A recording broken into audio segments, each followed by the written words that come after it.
The unsurpassed, penetrating and perfect truth is seldom met with, even in 100,000 myriad kalpas. Now we can see and hear it. We can remember and accept it. I vow to make the Buddha's truth one with myself. Homage to the Buddha, homage to the Dharma, homage to the Sangha.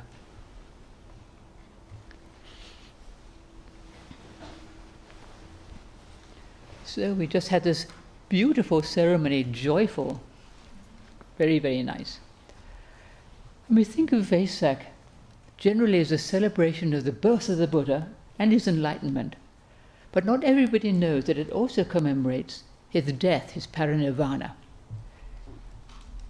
And you think, well, on this beautiful, joyful day when we're offering incense and bathing the body of the Buddha and flowers and flags and so forth, why commemorate the Buddha's death on this joyful day?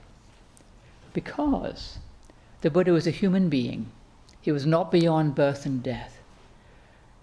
Old age, sickness and death, he had them all just like the rest of us. He was a remarkable human being, but he was still a human being. He was not immortal. He'd get sick. He'd get in pain when he was old. And when he was 80, he died. And it's just the way things are, and is actually fine. We wouldn't want to have the poor old Buddha lasting up till now. It would have been pretty tough for him. Death is part of life. You can't have one without the other. You know, if you're born, eventually you're going to die. Nice, cheerful thought. However, it's actually fine. Everything arises, lasts for a while, changes and ages, and then passes away. It's perfectly fine.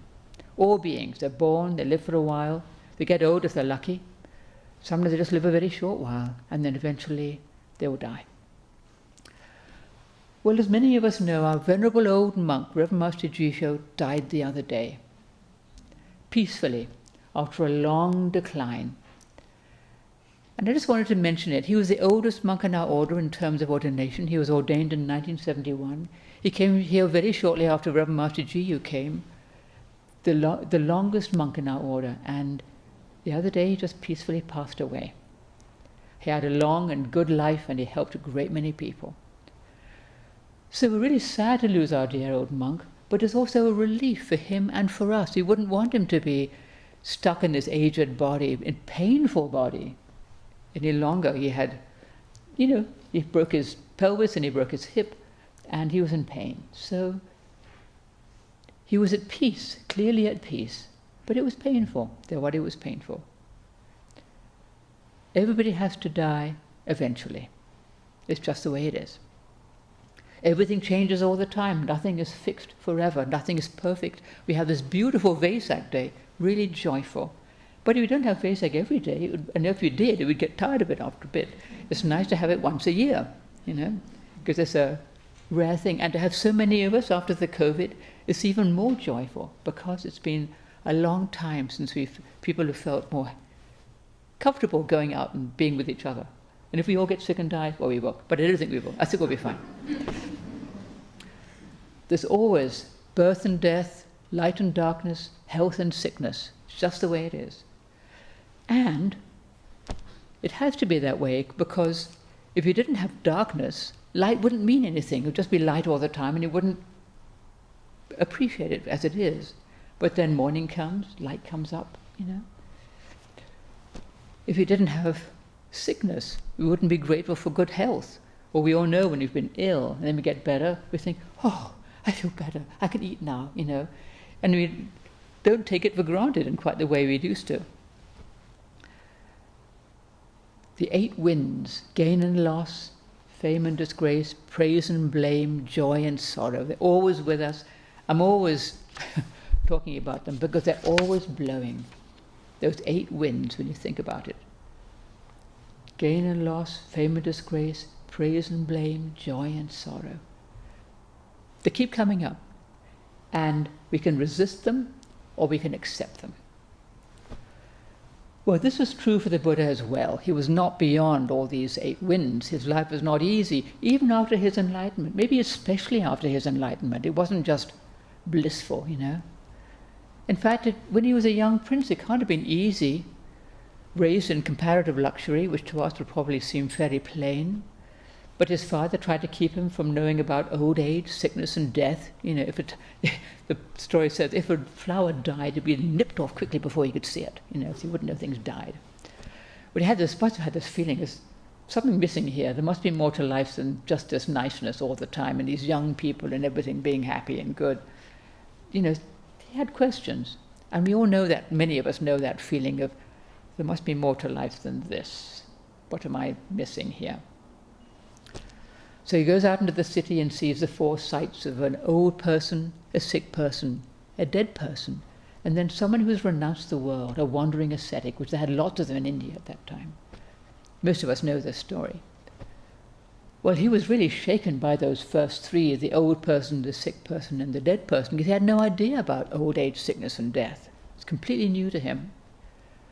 And he asked his charioteer, what's wrong with that person? Oh, he's old. That person? Oh, he's ill. Everybody gets sick sometimes. That person? Oh, he's dead. Everybody dies. Whoa, And then he saw the person who'd left home and was looking for answers. And he thought, that's what I've got to do. I've got to find the answer to this. Why is it like this? Why is there suffering? Why is there old age, sickness, and death? Why is it inevitable for all of us? It must have been awfully hard to make that decision, to leave home, his wife and his new baby son, and to go and wander. It sounds like he just did it in a short time, but it might have been months. He might have agonized for months about what he needed to do. But he did it. And as most of us know, he then spent 6 years, Siddhartha as he one was, 6 years in various extreme ascetic practices, and almost killed himself, actually. But he never gave up. He never gave up searching for the truth. And when he finally stopped being an ascetic because it wasn't working, and he ate some food, a bowl of rice that a young woman had given him. And he found a suitable tree and resolved he was not going to move from underneath this tree until he found his answer, what he was looking for. And it's said that night he went through all kinds of stuff: doubt, fear, despair, desire, thinking about his wife, pride, all these things in spades coming up, And he sat still through all of it. And then finally, as we know, he realized enlightenment in the early morning, seeing the morning star. Just let it all go, saw clearly. And that's part of our celebration today, this enlightenment, liberation from all that stuff. It doesn't mean it all goes away. It doesn't mean you don't have sickness and old age and so forth, but it means you learn to go beyond them, to see through all that, to transcend the opposites of, light and dark, gain and loss and all that. Well, all of this was really hard, the whole thing, resolving to leave home, going through all those 6 years of horrible practices, and then not giving up, but going through all that stuff. And if it had been easy, it wouldn't have been such a wonderful thing. India was full of people trying to do what he did, trying to find the truth, trying to realize enlightenment. It's a very deeply religious country, and back then lots of people were doing that, wandering ascetics, and people would respect that, give them alms, and take care of them. And he was the first one to succeed in this, it would seem. Sometimes people would find truth, but they wouldn't teach. He succeeded in realizing the truth, and he taught it to others. That's why we know about him. But lots of people must have died trying. Lots of people must have been ascetic to the point of death and not backed off, and maybe it isn't working. Then he begins to teach. And from the stories it sounds as though he'd say something and people would immediately become enlightened, instantly. You'd think, oh. But actually, we don't know how long they might have spent practicing the way, or practicing for years before that. Some of them had been training for many years. In other traditions, they hear the Buddha and something just clicks. That's what I've been looking for, We don't know what they'd been through until then. It's not like they just, wander out of their house, come to the Buddha and boing, that's it. I think there was many years of practice before that.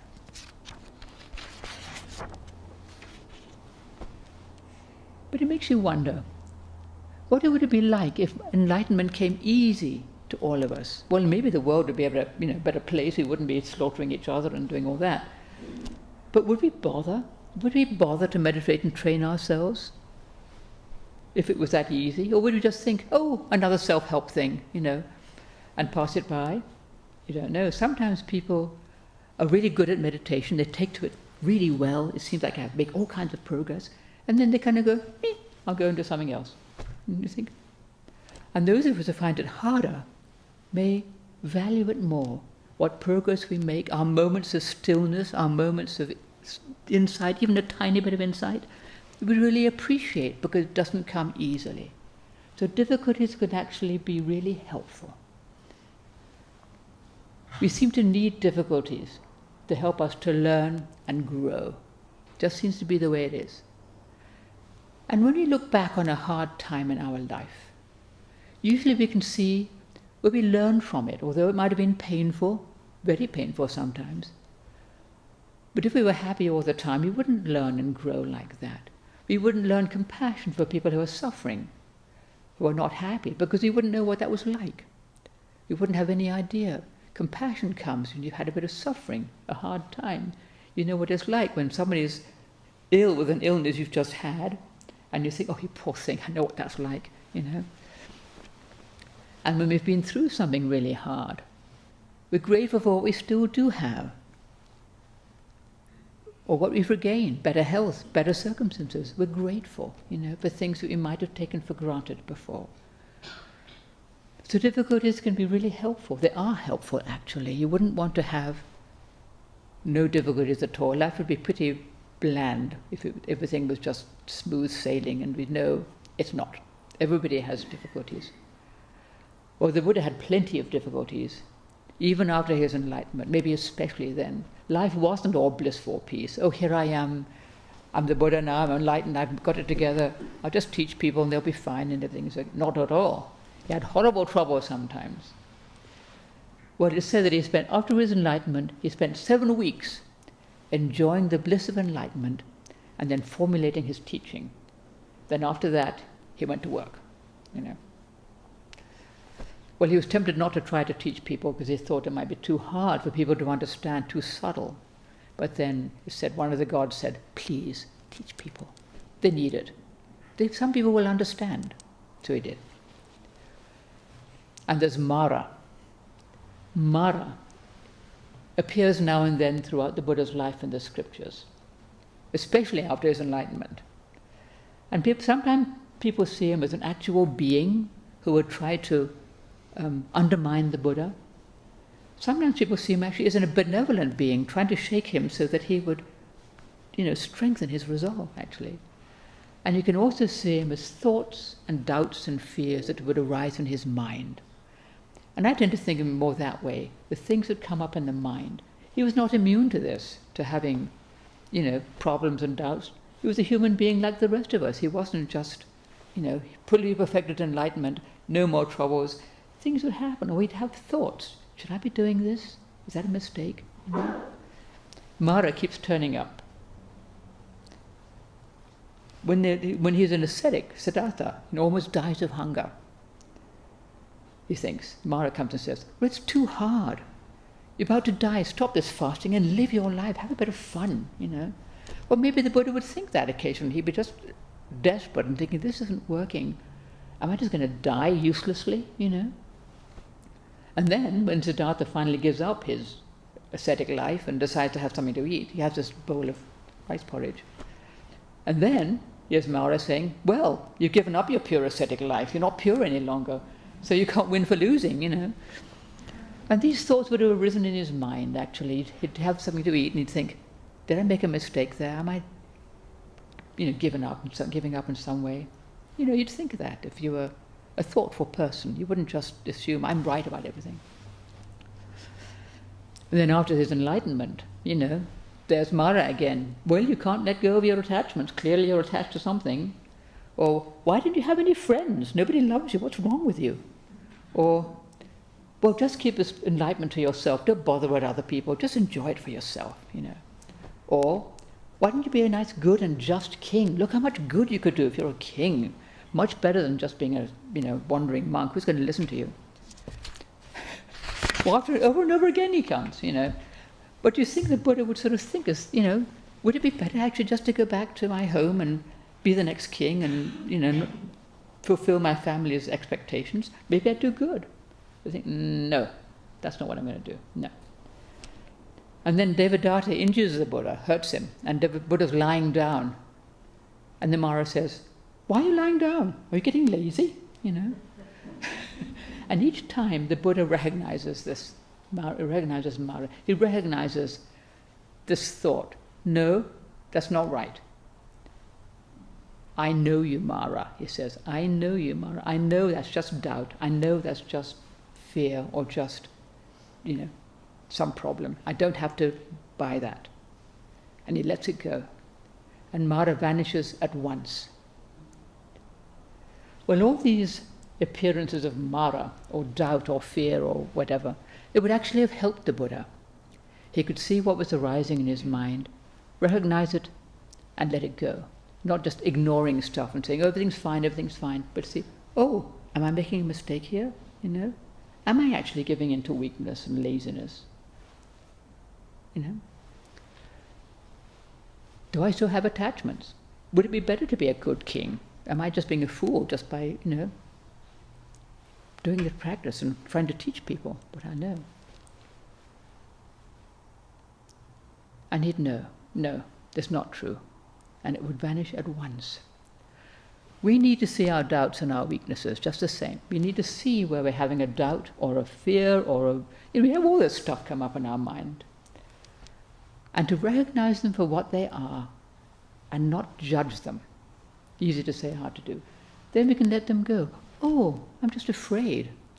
Oh, I'm just, having doubts about my thing. Well, maybe I should do that or not do that. I should consider, And then think, no, this is what I need to do, and let go of that doubt or whatever it is.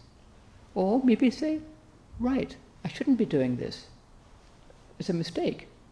We won't do that. To consider, to reflect, not just to kind of assume we know what we're doing, because most of the time we don't, but to allow those thoughts to arise, to recognize them, and then to let them go. To do what we need to do, but to let it go. There's nothing wrong with having fears, doubts, problems, and all that. We're human, And the Buddha actually made some mistakes. We're human, we're not perfect. And he made some mistakes too, but he would recognize them and correct them. You don't hear about him going around feeling terrible. He probably felt pretty bad when 500 people committed suicide because he'd extolled the joys of nirvana. He comes back and half the monks are gone. He said, where is everybody? Oh, they all committed suicide. You said how wonderful nirvana was, so they all decided to go right for it. You can imagine he wouldn't feel too good after that, but he learned, He never lost sight of his purpose. He remained steadfast in faith, true to that, helping people with deep compassion throughout everything that came his way. He was kind, he practiced kindness, and he did his best to help people. And he had a lot of problems with people. Some of his monks were unruly. They wouldn't keep to the rules of the precepts. They had to make new rules, Or they'd do really dumb things. Oh my God, I didn't believe they did that, But then he'd have to deal with it. Have to deal with the messes they made. They'd upset people. They'd make mistakes and so forth. Sometimes with the best of intentions. Sometimes just trying to, well, there isn't a rule about this, so I'll do this. Although clearly it was not wise. He'd have to deal with all those things. Leaders of other sects would try to damage him. I think they'd be jealous because he was doing well. People were coming to him. So leaders of other sects would try to disparage him, denigrate him, have him accused of misconduct, But he wouldn't retaliate and he wouldn't defend himself. He'd say, don't worry, it'll die down. And it would. Devadatta, his cousin who I mentioned, he tried to take over the Sangha to cause a schism, take away his disciples. Then he tries to hurt the Buddha and he even tries to kill the Buddha. All these things he tries to do. But the most the Buddha would do was to warn people, don't listen to Devadatta. he's off the rails, he's not part of our Sangha anymore. That's about all he would do, just to warn people so they wouldn't follow him. But he didn't retaliate or disparage him in any other way. The Buddha's two chief disciples both died before he did. And they were his dearest disciples. There was a sadness for him. He says, oh, the assembly seems empty without Moggallana and Shariputra. But I know, actually, and he would say, I know it's not empty. Actually, they're fine, everything is okay. But he had that sadness. It feels empty without them. But I know it's actually not true. He wasn't indifferent or unfeeling. Enlightenment didn't take away his feelings, He was kind. And he must have loved people to help them, but not in a kind of gloomy way. Even if people were rude or unkind, he always tried to help them. Kindness throughout his life. Sometimes he'd be stern and, not pleased with what somebody was doing, but there was an underlying compassion, trying to help people to let go of their difficulties and foolishnesses. Well, he'd get sick sometimes. He was a human being. He would get sick.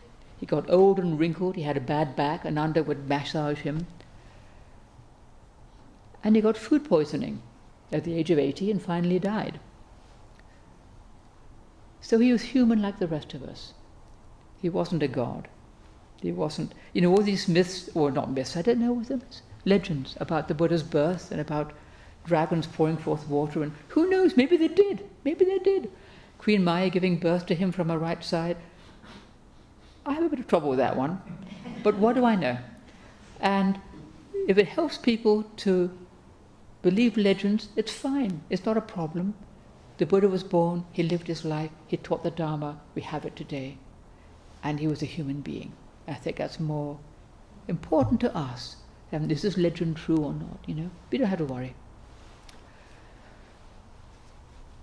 And as I said, through all of this, the Buddha kept true to his purpose with faith.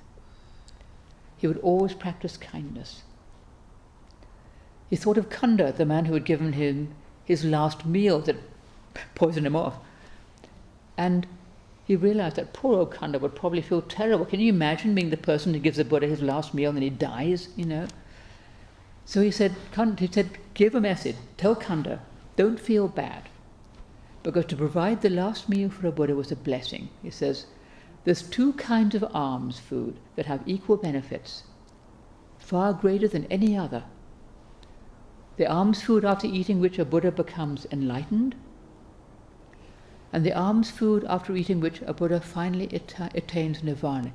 He dies, So Kanda has done a deed of great merit, so he must not reproach himself or feel any remorse. There's such a kindness to think of this poor man who's must have felt really bad, And we might wonder, why is there great merit in providing a Buddha with his last meal before he dies? Giving a Buddha a meal before he becomes enlightened, well, that makes sense, but before he dies, Because it enables that next step. The Buddha, it was time for him to go. He knew he was going to die soon. He was making preparations, preparing his disciples for this to happen, So it was time to go. It was time for him to die. Although it was painful, maybe Kanda helped him on his way to take that next step. These three great events in the Buddha's life, his birth, his enlightenment, his death, or parinirvana. And these are what we commemorate today. So it's fitting that we commemorate the Buddha's death as well as his birth and enlightenment. They're all necessary. You have to have the hard times as well as the joyful times, You can't have life without death. You can't have enlightenment without a lot of work. You still have to deal with difficulties no matter who you are. It's just the way it is. That's how it is in our world. We're not living in a Deva world. We're living in this human realm where we have difficulties, problems, we make mistakes, we get sick, and we die. The opposites of life and death, health and sickness, gain and loss, fame and disgrace, praise and blame, joy and sorrow, all those opposites. They are what drive us to find the true refuge that goes beyond all these things, the true refuge which is beyond life and death, health and sickness, joy and sorrow and all that. They drive us to that. If everything was nice all the time, you wouldn't bother. If everything was awful all the time, you'd just despair, wouldn't try. But to have all those things, sometimes there's joy, sometimes there's sorrow, sometimes we're healthy, sometimes we're sick, sometimes we're young, sometimes we're old, sometimes we're living, sometimes we're dying. And to find that which does not die, which does not change, beyond all these things, Buddha nature, the unborn. We live and die within impermanence, within these opposites, and we do our best to take refuge in that which lies beyond them. Gasho, right and left, they come together in one thing. Just as the Buddha did, we can do it too. That's what we celebrate today.